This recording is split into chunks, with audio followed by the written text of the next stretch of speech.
সুপ্রিয় দর্শক, আসসালামু আলাইকুম। আশা করি আপনারা সকলেই ভালো আছেন।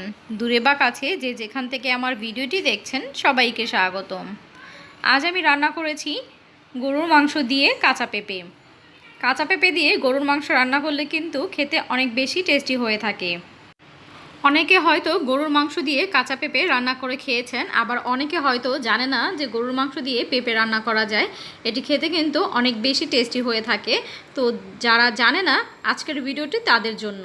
তো চলুন তাহলে দেখে নিই আমি কিভাবে গরুর মাংস দিয়ে কাঁচা পেঁপে রান্না করে নিয়েছি।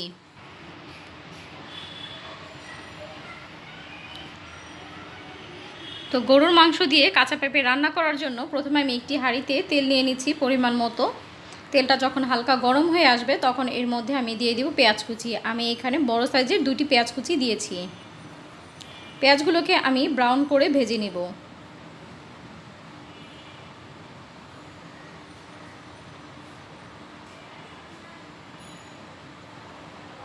পেঁয়াজগুলো ব্রাউন করে ভাজা হয়ে গেলে এখন এর মধ্যে আমি সামান্য পরিমাণে একটু পানি দিয়ে দিচ্ছি যেন মশলাগুলো পুড়ে না যায়। তো এখন এর মধ্যে আমি দিয়ে দিচ্ছি 2 চা চামচ লাল মরিচের গুঁড়ো। আমি চামচটা ভর্তি করে দিয়েছি। এবং দিয়ে দিচ্ছি 1.5 চা চামচ হলুদ গুঁড়ো। দিয়ে দিব পরিমাণ মতো লবণ। এখানে 2 চা চামচ লবণ দিয়েছি। দিয়ে দিব 3 চা চামচ আদা রসুন বাটা।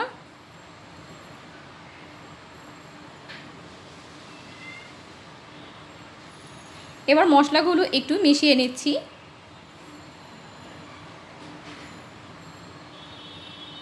মশলাগুলো মেশানো হয়ে গেলে এখন এর মধ্যে দিয়ে দিব আস্ত গরম মশলা।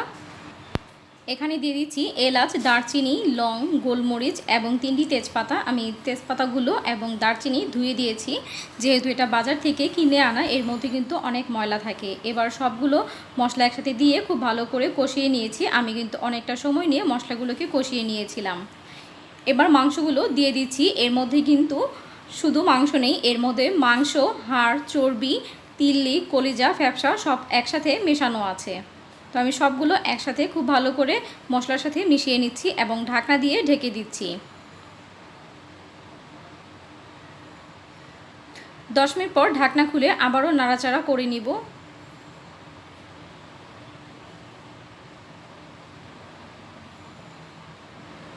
এবং ঢাকনা দিয়ে আবারও ঢেকে দিব।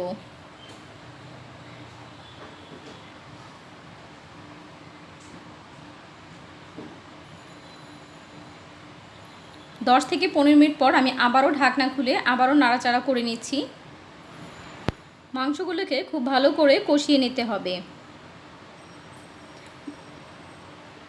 আমি আবারও ঢাকনা দিয়ে ঢেকে দিচ্ছি।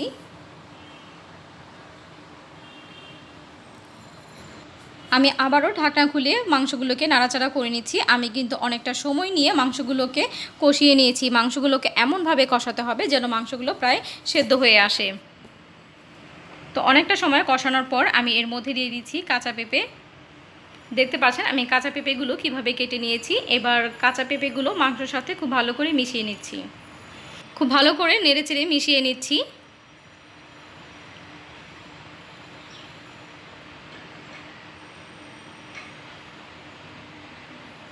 এবার আমি আবারও ঢাকনা দিয়ে ঢেকে দেব 10 মিনিটের জন্য। কাঁচা পেঁপে সেদ্ধ হতে কিন্তু বেশি সময় লাগে না। আর মাংস দিয়ে পেঁপে রান্না করলে কিন্তু মাংসটা অনেক দ্রুত সেদ্ধ হয়ে আসে। 10 মিনিট পর আমি ঢাকনাটা খুলে আবারও নাড়াচাড়া করে নিচ্ছি।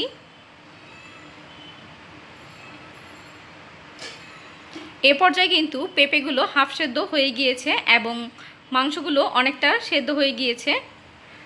আমি এবার ঢাকনা ছাড়াই কিছুক্ষণ নাড়াচাড়া করে নিব এবং এর মধ্যে পরিমাণ মতো পানি দিয়ে দিব। আমি যেহেতু এখানে ঝোল রাখবো তাই পানির পরিমাণটা একটু বেশি দিচ্ছি।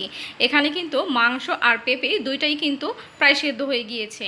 তো এই পর্যায়ে আপনারা পানিটা বুঝে দিবেন। যদি আপনাদের ঝোল পছন্দ হয় তাহলে পানিটা বেশি দিতে পারেন, তা না হয় পানিটা আরও কমও দিতে পারেন। যখন একটা বলক চলে এসেছে, পুরোপুরি মাংস এবং পেঁপে দুটোই সিদ্ধ হয়ে গিয়েছে, তখন আমি ঢাকনাটা খুলে নিয়েছি। এখন এর মধ্যে আমি দিয়ে দিব হাফ চা চামচ গরম মশলা গুঁড়ো। এই গরম মশলাটা আমি বাসায় তৈরি করে নিয়েছি। অনেকগুলো মশলা একসাথে করে আমি গুঁড়ো করে নিয়েছি, সেখান থেকে আমি হাফ চা চামচ এখানে ব্যবহার করেছি। এবার ঢাকনা দিয়ে ঢেকে দিব আরও 5 মিনিটের জন্য। 5 মিনিট পর ঢাকনাটা খুলে নিচ্ছি। দেখতে পাচ্ছেন এবার এর মধ্যে আমি দিয়ে দিব ভাজা জিরার গুঁড়া 1 চামচ। তো এবার একটু হালকা হাতে নাড়াচাড়া করে নিচ্ছি, জিরাগুলোকে মিশিয়ে নিচ্ছি।